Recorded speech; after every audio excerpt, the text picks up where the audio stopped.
This is NHTV2, North Haven Government Television, a service of North Haven Community Television.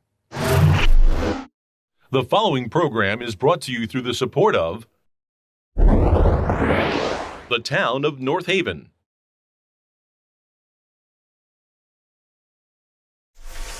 I'd like to call the Board of Fire Commission meeting for Tuesday, April 27, 2021 to order. I'll ask for the approval of the minutes from the Board of Fire Commission meeting on March 23rd, 2021. Do I hear a second? Second. Any question on the motion? I do. So when Jeff D'Onofrio was here and gave us, that overview last month, he mentioned the best practices for meeting minutes, and he actually gave a summary of what he said it should say in the minutes if under his section, which was that he discussed, you wouldn't include all the questions, but that you would include that he discussed the following topics, and then he listed the topics. But basically, all our minutes say is that he came and talked on various topics. So I just feel like the minutes should reflect what he said was best practice, given the fact that he's the attorney talking about best practice. So, I'm not sure why we wouldn't include that. It doesn't add a lot. I know he talked a lot about you don't want to write a big book, but you want to have those topics that were discussed in the meeting minutes so that if someone wants to go back and watch a topic that was discussed at a fire commission meeting, they can look at the minutes and identify what meeting those topics were discussed. But the way they're written right now is just very general, and it would be very difficult to pull those out. So, I don't feel comfortable voting for the minutes the way they are because they don't follow the best practice that the attorney just told us last month we should be using. Okay. Any other questions or concerns about the minutes? Yeah, I heard Jeff say that as long as the note in the minutes indicated that a discussion took place and we didn't have to, put, copious notes in. Obviously, North Haven Public TV had recorded the meeting, so if persons had concern about that particular meeting where in the town attorney's comments, they would be able to make reference to North Haven Public TV. Excuse me. So, personally, I don't have any difficulty with what was listed. It did indicate that he spoke. It did indicate that he addressed issues. I know that there were 10 different questions or 9 or whatever the number was that were in detail answered by the town attorney. So, personally, I don't have any issues with how it was written.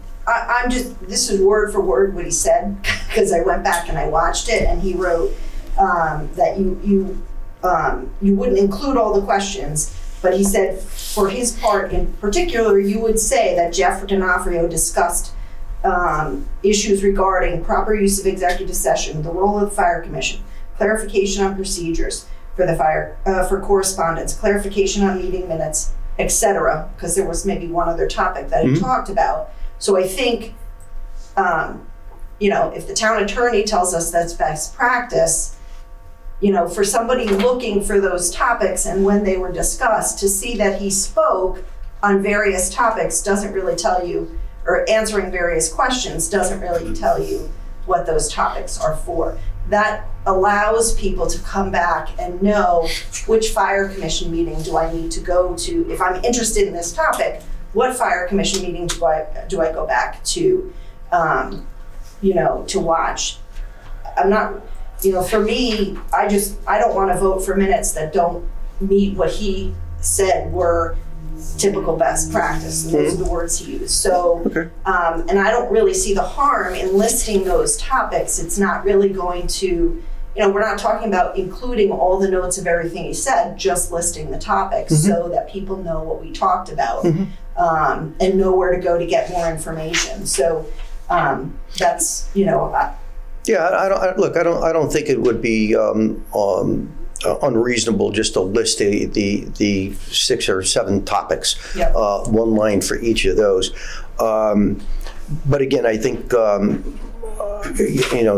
town attorney so infrequently visits or responds to a request to appear on a commission meeting. If anyone wanted to review that, they would be able to do that easily. But yeah, I think we could certainly include those 6 or 7 lines in the minutes.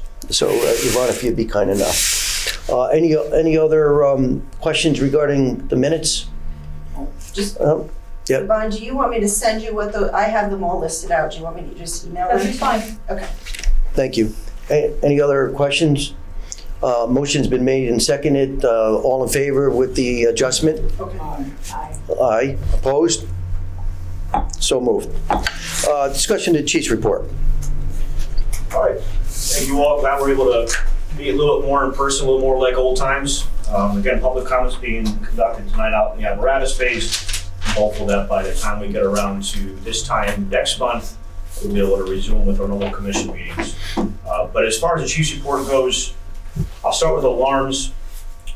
Alarms for last year at this time, we were at 1,446 alarms. Alarms as of this year at this time, we're at 1,385. So we're behind by about 61 alarms, not significant at all. In fact, we've closed the gap in some regards. I think a month or 2 ago, we were over 100. No particular reason for it. It's just ebbs and flows of calls. In 2016, we're at 1,311 alarms. Since our last Board of Fire Commission meeting, we provided ALS intercept to the area hospitals on 22 different occasions. We've had 15 incident responses to the highway. We've had 70 incidents with just an ambulance responding. So again, I've covered this a few times in the past, but just for your quick recollection, that is incidents in which only an ambulance was required to respond. There was no fire department resource needed to respond. It is very reasonable to say that there were a handful of incidents within that 70 that prior to the conversion of our dispatch and the increase in the staff, which allowed us to do a better job prioritizing the calls, we would have responded to at least a third, if not half of those incidents. So part of the reason why you see a small decline in the call volume could be the fact that we're doing a better job now of triaging those 911 calls and determining if a fire department resource is needed or not. So again, month after month, we see this paying back in terms of not only providing better service to those who are in need of calling 911, but also in a better utilization of resources.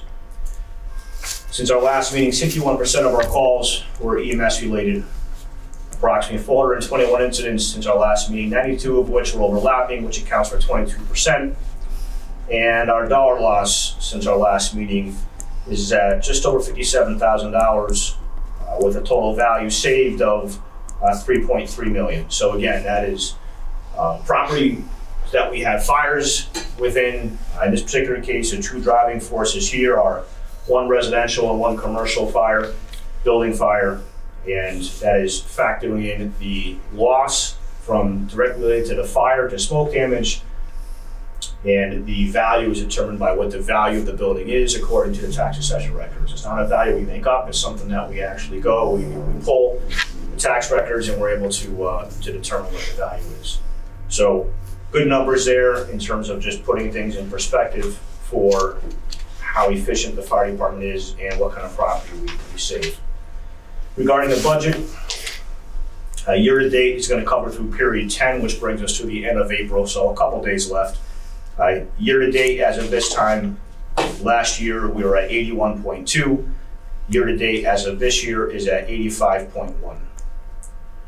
Since our last commission meeting, we've collected $23,744 in permit fees for a total this fiscal year of $257,644.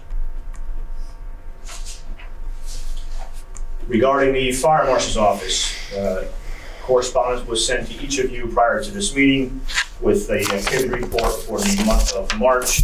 Within that report, you'll note that there were a total of 67 inspections, 12 code violations, 17 of which were corrected, carried over from the month before. 2 abatement orders were issued, 59 permits and plan reviews were reviewed and signed off on. You'll see a series of inspections at various properties throughout town for the month of March. Again, this doesn't list the inspections that we did. This is just some of the more time-consuming ones that are out of normal.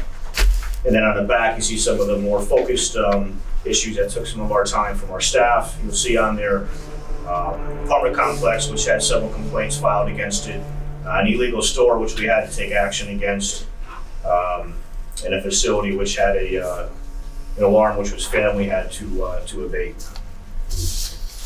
Beyond that, for training, this last month has been focused on ground ladders, master streams, and rope rescue. And I have a couple of items for executive session for sick and injury, and that's all I have for a chief's report. Any questions of the chief regarding his report? I just want to ask some questions on the budget. So I watched the Board of Finance meeting the other night, and they were going through the budget, and they had some discussion on the fire department budget and overtures. And I know we've talked like in general, but I just want to see if we can kind of go through. Ed wasn't able to answer for the Board of Finance members what those categories were. So I can tell you which ones were brought up, and they're all the ones that were over 100%. And I know a lot of it relates to COVID, and then there's some personnel things. But then to know what the Fema reimbursement, because it doesn't show in the budget, what the Fema reimbursement will be, just because I think the Board of Finance needs to know what those things are and why those budget items are currently going over, because they're making assumptions that I don't think are correct. So I'll just list the areas, and then you can kind of tell us what they include, and then whether any of these categories will be impacted by FEMA. So they talked about office supplies, contractual replacement staffing, water heat, plant maintenance, vehicle maintenance and repair, building maintenance and repair, and uniforms and cleaning.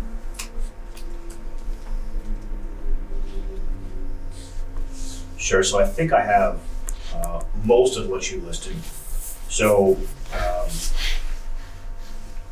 yeah, several of these are related to COVID. Some of them are just their overages, which we intend to make up elsewhere in the budget. So, office supplies, it's over, but not by a lot. You know, unfortunately, you see 100-something%. It looks like a lot, but when you're talking, the line's only $4,300 to begin with. It's not a lot. Right. A lot of that is due to the fact that we had to secure a second printer, and copier. We only had one in fire headquarters. With the amount of reports that I'm referencing every month, particularly the fire marshal's office is doing now, we can't afford to have just one printer in fire headquarters. It's when it goes down, and it did at some point beginning of this fiscal year, we were without it for over a month. And service wasn't coming out, whether it be with COVID, but even before COVID, it's very hard to get those devices repaired in a timely fashion. And we're just, quite frankly, too busy with backed up with too much letters and correspondence going out where we need to have a second copier. Well, and that you're getting fired, you know, the building fees and sure, things like that. So absolutely, the building fees that we're collecting are all compensating for that. Okay. Again, you don't see that on the expense side of the budget, but when I just referenced that we pulled in this fiscal year $257,000, yeah, that's a lot of that is there's paperwork associated with that. And so most of that is attributed to the fact we had to secure a second copier, fax, scanner, you know, it does everything except print and color in that particular case. And that is also why for this next fiscal year, I requested that line be increased to compensate for that. Regarding the water, I don't have a good answer on the water. For some reason, water consumption is up. We're going to keep watching that and see if the prices have gone up truly through regional water, but that is domestic water use in each of the 4 stations. So you don't have any control over that. I think the police department's line item for that was up also. Yeah, I mean, it's one of those things that seems like it's going up. We'll keep an eye on it, and we have to make adjustments next fiscal year. We certainly will, but that is domestic water service, no different than the water bill as you and I get at home. Regarding heating plant maintenance, in all honesty, the buildings that we have right now, they're efficient, but they're very costly to maintain. And we're coming up on a period of time where the buildings, they're no longer brand new. You know, we're going on 7, 8 years old for some of these buildings. And we're finding that some of these systems that were put in, not only are they proprietary and you have to only call out specific vendors to repair them, which is something I wish was thought about in advance. So that's costly, and then the parts to repair the compressors and the vents and the coils and everything else that goes into this. I think that people sometimes lose sight, and we're going to say this again in a moment for another line. We have 4 buildings we're trying to keep operating. So that is 4 heating and cooling plant maintenance on 4 different buildings, and in some cases the buildings might have more than one. For example, one system may cover the newer part of the building, one system may have been covering the older part of the building. And so one of the questions that was asked around this was whether more of the maintenance was coming from the Montauk Firehouse now that it is a house that has paid staff in it. Sure. Do you know whether it's equal across different? There's no correlation. No correlation. The heating and the cooling was always on at Montauk Firehouse, whether it was staffed or wasn't staffed. There's absolutely no correlation at all there between the two. Okay. No. Same thing for West Ridge, same thing with the building right now. We walked into this building, the heat was already on, it's a comfortable 70 degrees. It always is. Whether we had staff here or not, the building's still 70 degrees. Okay. And the same thing's taking place at Montauk East. There's been no increase at all attributed to that. Okay. When Johnson Controls came out, do you know were these buildings part of that? I don't believe they were, because I believe these buildings were either slated to be remodeled or had just been remodeled and therefore wouldn't qualify. Okay. So there was never anything done. Okay. No. Vehicle maintenance and repair, that is directly attributed to apparatus repair. That is a line that was cut in the fiscal year that we're in right now by $10,000. If the line hadn't been cut, we probably wouldn't be over budget. Okay. And it's a line that I have in there to be increased for next fiscal year to compensate for that. But the last thing I can do is not repair fire apparatus. Right. Especially when we have so many that are over 25 years old. That line is going to get expensive. Okay. And we anticipate that with the 2 new leases and that line item might eventually go down because you won't have as much. You will still have some issues because some of the apparatus have been hit or other, been in accidents or other things. No, you're absolutely right. My expectation would be that the vehicle maintenance and repair line for apparatus could eventually trend down. However, it's going to be some period of time still. Best case scenario, this budget passes with the 2 apparatus in it. I know it was argued the other night that we dropped down to 1, but I hope it stays 2 because we need to. We have over 3 apparatus with over 25 years of age on them. So the idea would be that we order 2 as soon as we can, perhaps as early as June or July, and at that point it's 14 to 16 months until they arrive. Mm-hmm. So we're looking at all of next fiscal year and part of next fiscal year after that. I don't want to cut this line too prematurely because you can see when they cut it by $10,000 and I did not approve that cut. Now we're over and they're questioning why. Okay. In addition to that, even the new apparatus has a significant preventive maintenance cost that's associated with them. So, cutting that line item was not a smart thing to do. Right. Sure, I have a staff vehicle I've requested to be replaced for 6 years in a row and I haven't replaced it. Right. So we're 140,000 miles on it. So that's also in this? Sure, they're all Sure. Now, you want to hear something that's a little other, that's also interesting, which I was going to bring up later, but I might as well bring it up with the maintenance. So the police department receives fees from when they're doing some private work, I guess. And under their line item for vehicle maintenance, there is a negative number because when the money comes in to cover the vehicles that go to those events that they're getting money for, they put it there and put a minus number. So I don't know why, if they're able to do that for the police department, why they wouldn't be able to do that for the fire department budget, because then you could show where the FEMA money came in for certain things, or if an apparatus was sold and a certain amount of money came in, they could put it under. If they're able to do that for the police department. I think as a commission, we should be advocating that that same process should be used for the fire department to accurately reflect what the fire department budget is, and what the reason that Mr. Monaco gave was under this was that it was looking at the revenue offsets of an expense. So to me, that relates a great deal to the permit fees that we've talked about before. And I just think we should be really advocating for that, because a lot of this discussion that happened the other night, which they spent quite a bit of time on, was because the Board of Finance doesn't have a way to know necessarily what some of the offsets will be, or even Ed wasn't able to answer what the reasons were for some of the, the costs. So. Well, we've advocated for years to include the revenue generated from the permit fees in other activities here. I mean, as the chief indicated, you're looking at permit fees of a total of $257,644 year to date this year. So if that was incorporated in our budget as a plus, we wouldn't be having this discussion. Right. And certainly the Board of Finance would not have done that. That has fallen on deaf ears for many, many years. And we've taken it up the flagpole every single year, advocating on behalf of the commission and the chief to do so. It goes into the general account, but again, as the chief indicated, that conversation takes place every year this month, and they talk about one line item or another line item that's over budget, right. But they never speak about the $1 million that was in last year's budget from the fire department, or the $267,000 that's in this year's budget as far as revenue is concerned. So unfortunately, I think the Board of Finance is talking out of both sides. We certainly can advocate, and we have, and we continue to. I've had discussions with Rich Monaco about this, and with Ed Swinkowski, as I'm sure the chief has. They feel that those monies need to go into the general fund.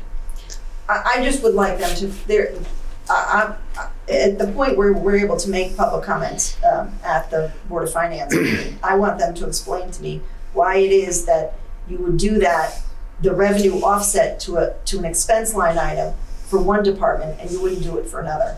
So, there needs to be a reason why that they're showing it in one place or another. I'm not saying we can solve that here, but I kind of feel like, I've never heard the conversation before, even when I watched Board of Finance meetings. So you guys maybe have brought it up before, but it's, as new people tune in and become involved, it's always good to revisit these things. So, but anyway, that was just when we were talking about the vehicle maintenance. I just thought that was a little interesting that the police department's able to offset.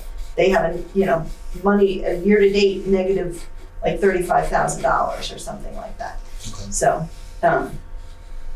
yeah, I'd love to learn more about that myself. Okay. As far as a building maintenance and repair, I can tell you again, I encourage everybody to please keep in mind that maintains 4 buildings in town. A lot of departments have a very similar line, and it supports one department or one building. We support 4 buildings in this line, so half of the town buildings arguably are covered under this line. So with that, a lot of that expense overage is due directly to COVID. Okay. So when COVID was taking place, when COVID was present in the community to the extent that it was, all of almost this entire fiscal year up until now, we were cleaning these stations nonstop. The last thing we wanted to do was get first responders ill or sick. We are treating individuals in the community for medical calls that were positive for COVID. I have documentation of hundreds of cases of COVID that my staff came in contact with. I have documentation of, it's gotta be thousands now of North Haven residents that had COVID over the last year. I had to make sure that we cleaned these buildings, and we did so aggressively to try to minimize as best I could the exposure concerns for COVID within the department. That included volunteers and career. So that building maintenance and repair includes the cleaning costs from COVID? All the cleaning. Okay. Yes. And will that be covered, can that any of that money being reimbursed through that FEMA reimbursement? Potentially. So we are currently working with FEMA right now on recovery of expenses directly related to COVID. For the fire department, it's focused primarily on cleaning, capital purchase of the Lucas device, which I'm trying to make an argument. That's the hands-free compression, the person-free compression device that allows you to provide compressions to somebody during CPR and keeps a respondent from having to be directly next to that person. That's a big ticket item. I'm trying to tie that into COVID. And I'm also trying to tie in a lot of the contractual replacement staffing into COVID as well. We had a number of employees that became sick with COVID. And you know, we need to go back and remember about the time period that we had at various points in time throughout the last 9 months specifically. There was periods of time where COVID testing was not available to the demand that it most recently was. So for COVID testing, in some cases, it took a couple of days to get a test, and then sometimes it will take a couple of days to get the test back. Well, during that entire time, during the heat of all that period, was when I had staff that became ill, and that was predominantly in the month from October to December. We staved off COVID for the most part in the fire department, with a few exceptions, through October. And then mid-October is when it found its way into the fire department, and like we know by COVID by now, it would take a couple of days for it to make itself known, and by that time staff had already began to become exposed. So we did have a number of absences related to COVID, and we're working actively to recover expenses, both on a contractual replacement staffing, which would be somewhere in the neighborhood of $150,000 to $200,000 potentially on contractual replacement staffing, and as well as a building maintenance, which would be tens of thousands of dollars because of the cleaning associated with that. That cleaning expenses was initially being placed into a COVID line for the entire town, and that shifted this fiscal year to each individual department having to pay for this expense, and no department budgeted for that. Okay, and just two quick questions about that. The first is, so even if someone didn't get sick, if they were exposed, did they have to quarantine? Mm-hmm. Yes. In some cases, yes. Okay. In some cases. And then the question that got brought up the other night was again related to staffing in the Montaguese house. So this number isn't up because of that. It's really up because of COVID. Has nothing to do with Montaguese house. Okay. No. And what I find interesting is, let's just say that it did. Let's just say that there was $10,000 that was attributed to that station. I still think $10,000 is probably worth it, considering how much faster we're getting to scenes on that side of town right now. But unfortunately, there's a member or two of the Board of Finance that seem to think that we should have everybody working out of one station in town and travel distance doesn't matter. So I will tell you definitively, there is no cost associated with staffing Montaguese. I've said that on record numerous times, on numerous occasions. The building is exactly what it was now as it was 2 years before when there was no staff there. But again, even if there was a small amount of money, I would still think it'd be justified. Yeah, I just want to make sure that that we sort of address the questions that were asked, and Sure. that that people are making correct assumptions. That's really why I just am asking for the clarification. And then the last one was the uniforms and cleaning. Is that probably COVID? Yeah, that one's been corrected. I caught that one myself. So the report that the Board of Finance was looking at was not, it was up to date for that period of time, but it's an error that we caught ourselves. I think it's important to keep in mind the way that the budgeting works is that I don't sign off on every charge that's in my budget, no matter what line it is. The members of the finance department can charge things to our lines, no matter what department it is, and we find out about it after the fact. So sometimes there's things that start showing up on there and we just haven't caught it yet. We usually do an audit about once a month and we start looking for things that have changed. But it's not like I'm signing off on every charge going to the lines. So that's not an actual reflection? That's not an actual number, no. There's actually money left in that line now. It was a double PO taken out? Yep. Okay, We caught that one during our last audit. okay, all right, that's great. Yep. Okay, any other questions of the chief's report? Hearing none, we'll move on to correspondence.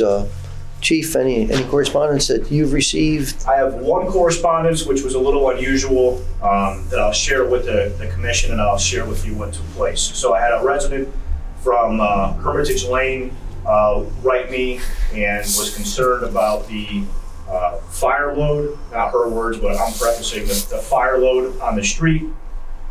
If you remember, Hermitage Lane was in the path of the most recent tornado that went through, and it left a lot of trees fallen and debris on both sides of the street. Hermitage Lane is unique in that we have limited hydrant access, and it is a dead end up to Peters Rock, and there is some houses on either side. So with the way the terrain is there, how it goes uphill from Milton Avenue, and with the wind constantly blowing that direction, I visited there a couple occasions now, most recently with we have one full-time member of Connecticut Forestry Fire Service, and she met me out there, and she provided a letter of recommendation to myself, which I forwarded on to the town departments.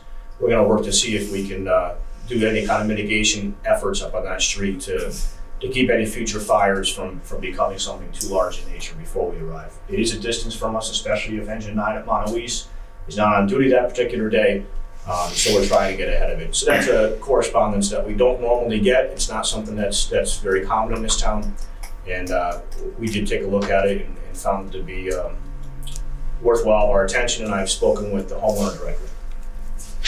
Any other commissioners receive any correspondence? I read a letter to the editor from a gentleman who lives in, I think, the headquarters area district. And he was commending the fire department for their rapid response time. I don't know if I don't recall if he had the medical issue or a member of his family, but the paramedics got there and were able to administer everything that they had to do and got him to the hospital, and the doctors told him that if there was any more time needed for the fire department to get there, he wouldn't have made it. So that was in, I think, the advisor, or maybe it was that courier, whatever. But I thought that was something that should be brought up here today. I thought maybe he would have written a letter to you. Yeah. His name is San Giovanni. Yeah, no, typically when we do get some people who say that, I encourage them to write a letter to the editor. I feel it probably gets more exposure to being read at this meeting. So true. Really? So true. I heard you got top ratings. I don't have anything in writing, but there's a lot of people that really appreciate the Montauk Firehouse being staffed. For sure. The response time is incredible, he said. Yeah, I spoke about that a lot during a workshop this past year, and we can, everybody's always asking for data, and I'm showing them data of how much faster as a whole the department is responding to all incidents now. I didn't even target just on that side of town, although I can. I did give a number of examples, but if you just look at response times in general for town, having that engine staff, and right now it's still only 50% of the time, it's making a significant difference. And I gave a number of scenarios during the workshop, which I think fell on some deaf ears from a couple of people. Well, I'm sure the residents in Montauk are appreciative of it, and especially those that we've responded to emergencies in that area. So, we're happy to do so. Sure. Yeah. Unfinished business for the fire department. So unfinished business, I have a couple items on there. The training facility is listed. The flooring and the walls are being constructed at this time. So that means that the steel, the concrete is all complete. And at this point, I believe that they're still on schedule to finish that sometime in June. I have on here fire department vaccinators. So the fire department provided vaccines during a clinic on March 13th for the teachers. And that was very well received. Then another clinic on April 3rd, which would have been the second dose for our North Haven teachers. We recently started to address some of the homebound needs for vaccinations in the community. I want to thank a number of people, including the First Selectman's office, specifically Tammy and Val that work in that office, and Judy Amarone, and then my staff, Yvonne and Nancy. That's a team that worked hard to get the word out to the seniors, and they weren't even just seniors, to the residents in general in the community that were homebound. They verified that the individual was homebound, so we validated that. And then some others worked to make sure that we were in communication with them. They knew when we were coming, they knew what time we were coming, and we worked through a series of questions on the phone to try to minimize our on-scene time. And we were able to get through over 20 vaccinations in one day with some career firefighters that stepped up for the day, and we teamed up with a nurse from Quinnipiac Valley Health District, and we were able to get those vaccinations done. That was a few days before the Johnson & Johnson vaccine was shut down, so that meant that we were going to do J&J. That meant that we had to provide the Moderna, and so now we'll have to go back out for a second time. That wasn't initially planned for that way, but we've got to make it work. So our second date, I believe, will be the 18th. We're still putting it together now because you do have a small window of time to work within, and we're going to target a few other homebound that we've been able to validate since that time. But I think it's really important that we're reaching out to those members of our community, and it was very well received by members of the public. We used 2 engines to go out to the community. Again, we don't have any other spare staff cars to use, so I used fire engines, and it looked well.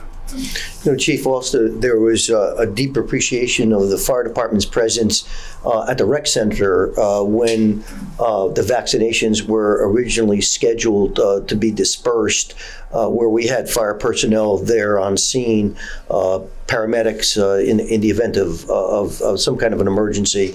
I spoke to a number of people that were pleased to see our fire department there on scene. Again, very well received, I thought. Yeah. I also have on here recruits at the Fire Academy. All 3 of them are doing well. I have an update for you through executive session. Their expected graduation date looks like it's going to be the end of May. I'll let the commission know when that happens. I don't think there's going to be a graduation ceremony, as there hasn't been now for the last 2 classes. Then I have on here, like I normally do, the fire apparatus. The only thing that snuck up on us this past couple of weeks was during preventive maintenance for one of our engines that was most recently sent. We had the results sent back to us. That was basically lab results. Think of it as blood work for apparatus. And there was water found in the engine and transmission. And so that's been out for repairs now for about 2 weeks. And we're trying to figure out what exactly is going on with that engine. It was taken out of service immediately on the spot so that we don't cause any long-term damage to it. We're waiting to see what's going to take place there. It is not one of the oldest engines, I'll leave it at that. So right now we have our reserve engine 3, which is 34 years old, acting in its place. And then I was asked to put on rules and regulations for old business as well. So I guess I'm the one who brought this up. I just wanted to follow up because we had talked a while back on the recommendation was to update the rules and regulation. I had sent them out, but I wondered if we could just come up with what that process would be to go through them and just try to get started on getting some of them updated, because I think it was back in the 1960s that they were updated. I wondered whether we could do, like, I know some of the commissions do, or boards do, like a little bit of committee work that works on it a little, maybe with the chief, and then tries to then bring it back to the commission, so that just to kind of move it along, because it sounded like that was an important thing that we needed to update. Did you read them? Yes. There's not really that many things in there that we aren't doing today. The only thing is the residency. That was the only thing that kind of stuck out to me. All the rest of the stuff seemed to be pretty much what we're doing today. Well, I think they were pretty outdated, and the attorney felt like they needed to be updated so that they really reflected. There were issues around, there have been issues around things that have to do with personnel, but there may be other things that should be included in them that aren't. And so I think, I think the wording of them was a little bit outdated. There probably isn't as much in there about, diversity and things like that that probably should be included today. So those are the types of things I think that they were suggesting that we go back and review. When I was on the Board of Ed, our policies and procedures hadn't been redone for a really long time. So I kind of we had a committee, I was chair of that committee. And what we did was, at that time, was we took examples from other districts and then we incorporated some of those. We also, there's a Connecticut Associations of Boards of Ed, and they also have examples. So we were able to you weren't working from scratch, you were kind of working off of samples and modifying and changing things as you felt like it was needed. And we did that with the superintendent and a couple of board members. So, and then it came back to the full board and then they review it and just, give the stamp of approval or make changes if they thought changes needed to be made. But Chief, correct me if I'm wrong. I was under the impression that you had some examples of some other municipalities, and I know that we wanted to get through this whole COVID thing and a lot that was on your plate. Have you gathered that information from those other municipalities? And I know where it is. Okay. So it's easy to retrieve, and Okay. it is on a short list of items to do at this point. Again, Okay. it haven't been done since the 60s. It's been Yeah. a long time. So Yeah. I'm certainly not going to try to make up for 50 years of neglect Yeah. here Yeah. inside of a short Yeah. period of time. But Yeah. yes, it is on a short list of items to do right now, and it is something that we're going to look at sooner than later. Okay. Yeah. I mean, if you wanted to email out some of the things, resources you had, maybe commission members can kind of go through the comparison Sure. to just get it started, and that would just, Yeah, I can show you some different examples of departments that I know that have pretty resourceful rules and regulations. A lot of it can be found online. That's fine. We can get the conversation started. And as COVID begins to wind down and we start coming out of this budget cycle, we should be able to start devoting some time to do that. Okay. Good. Thank you. Anything else on unfinished business? Discussion of new business for the department. New business I have listed here, upcoming posting for a new firefighter paramedic. So we do have a couple of vacancies, and I'm expecting potentially some additional. The next academy starts in September. So again, the one I just mentioned will finish up at the end of May. The next one begins actually August 30th, so not too far away here. And my intent would be to advertise for firefighter paramedic during the month of May, conduct testing and interviews before I bring it to the fire commission. And my intent would be to have this prepared for the commission for the July meeting so that you can interview candidates for the July meeting. And then that will allow us time to put them through pre-employment testing and screening through the first couple of weeks of August and potentially get them in the door for the academy, which would start August 30th. So as you begin to see some advertising and posting for firefighter paramedic, that's where that's coming from. And Chief, how many? So at this point, it's going to be a couple at least. Okay. And Chief, still a shortage as far as the pool of paramedic potential applicants Yeah, so are if you concerned? recall, last commission meeting, we retired the consortium paramedic Right. test results, and we still have the EMT that's active on that side, but we're going to have to advertise for paramedic firefighter. And I don't anticipate a ton of applicants. It's nothing like we've had, 10 years ago, we had hundreds of people putting in for these. Now that we've required paramedics, I do expect it to be a lot less. Is there any possibility of any volunteers that are going to be qualified as a paramedic at that time? Potentially, it depends a little bit on their testing, both in terms of their physical agility testing and their national registry testing for paramedic. Okay. But they'll certainly have the opportunity to. My intent will be that we advertise for it in May. They submit the application in May, but they have to have all credentials in place by the time they sit for your meeting in July.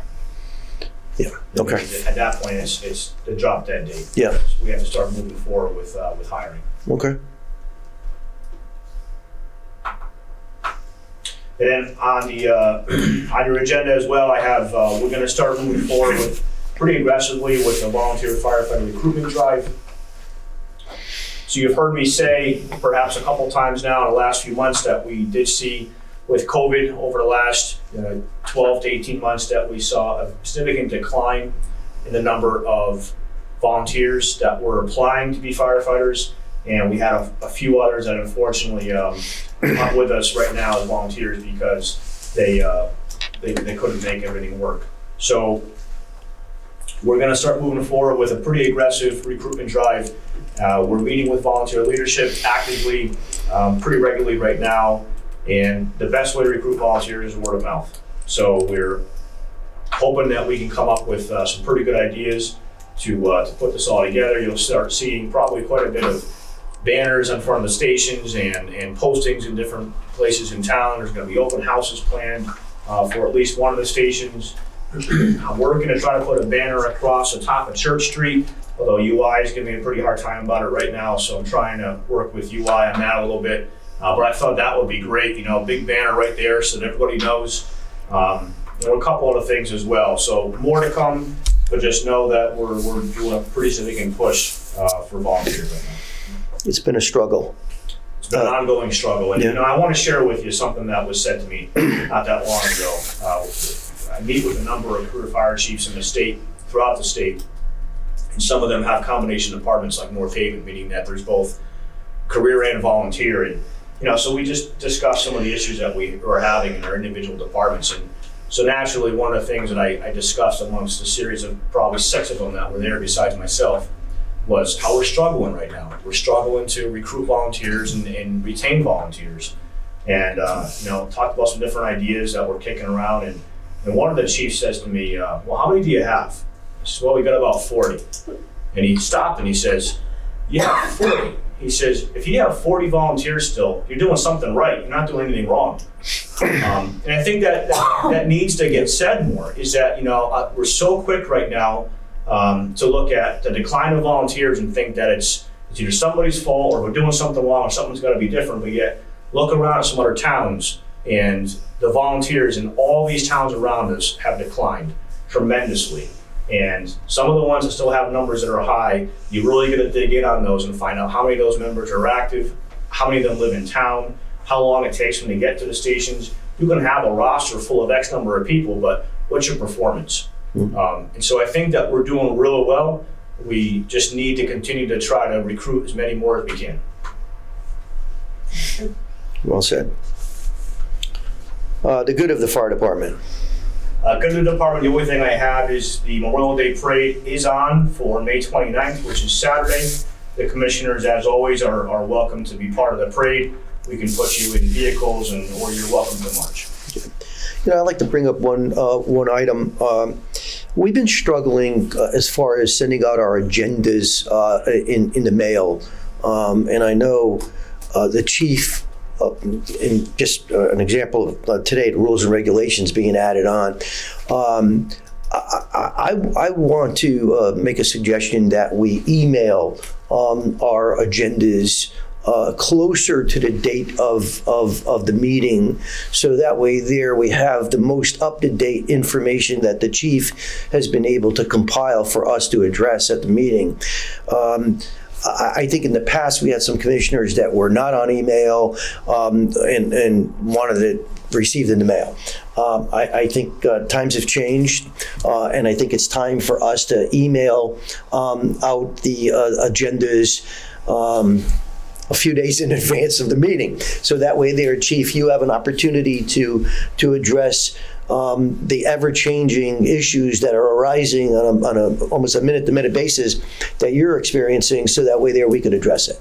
So, you know, just I want to throw that out there for your comments, but I think this is something that we need to do. I would absolutely prefer that, because I do not go to my mailbox but about because it is nothing but junk mail. Yeah. So I would much rather have it come through email, because that's how, you know, and then I can print it out myself, and if the documents that come, I can print out myself. So for me, the email would be better. I think it was an issue in the beginning for me to get it by email and other people. So if anyone else doesn't have a problem with it, I prefer it. Okay, good. Chief, who? Joe does not have. Well, then Joe will have to come down and and pick up the agenda, at the firehouse. I can print it off. Yeah. Yeah, I mean, that's been historically the problem, is Yeah. there's been a couple of commissioners that didn't have access to email. We would much prefer to do it that way. Unfortunately, especially now with the US mail being slower than it once was, Oh. the agenda you receive in the mail oftentimes is sent out 10 days in advance. And it's nowhere near up to date. It's a vanilla agenda. It's Yep. it's very mundane. It's a boilerplate. Yeah, It is, no, yeah. and it doesn't reflect necessarily what's going to be discussed. Yeah. So I can tell you that I always have to have the agenda in the day before to be posted online. And so as soon as that is complete, it would be the day before, almost every time, with the exception of sometimes Monday's a holiday, and so the agenda will be posted Sure. on Friday. But you can always count on it by the day before, usually by about 2, 3 o'clock in the afternoon, sometimes a little bit earlier. Sure. Why don't we make that a practice at this point? And if Joe has an issue, we'll somehow or another get it to him, or he could come down to fire headquarters and pick it up. Sure. Any yeah. objection if the fire marshal inspection activity report was included in that same email? So Absolutely. we can stop mailing all Sure. Fantastic. Save a few trees. Good news today. Absolutely. Thank you. Thank you for that. Public comments. I don't see anybody assembled for public comment. They can hear me if they're there, and I don't see anybody, so I don't think we have any public comments. Okay.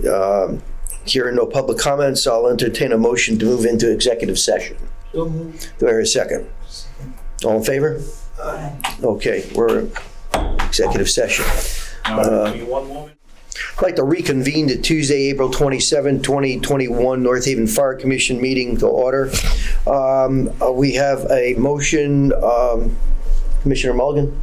I make a motion to accept Thomas Gallagher as a probationary member of Northeast Company 4 effective immediately. Do I hear a second to the motion? Second. Any question on the motion?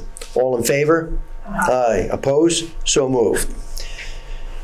Any further business coming before this commission?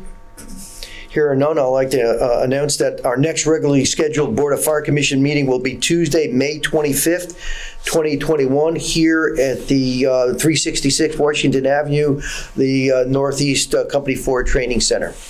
I'll entertain a motion to adjourn. So moved. May I hear a second? All in favor? This meeting is adjourned. Thank you very much. The preceding program is brought to you in part through a grant from the town of North Haven.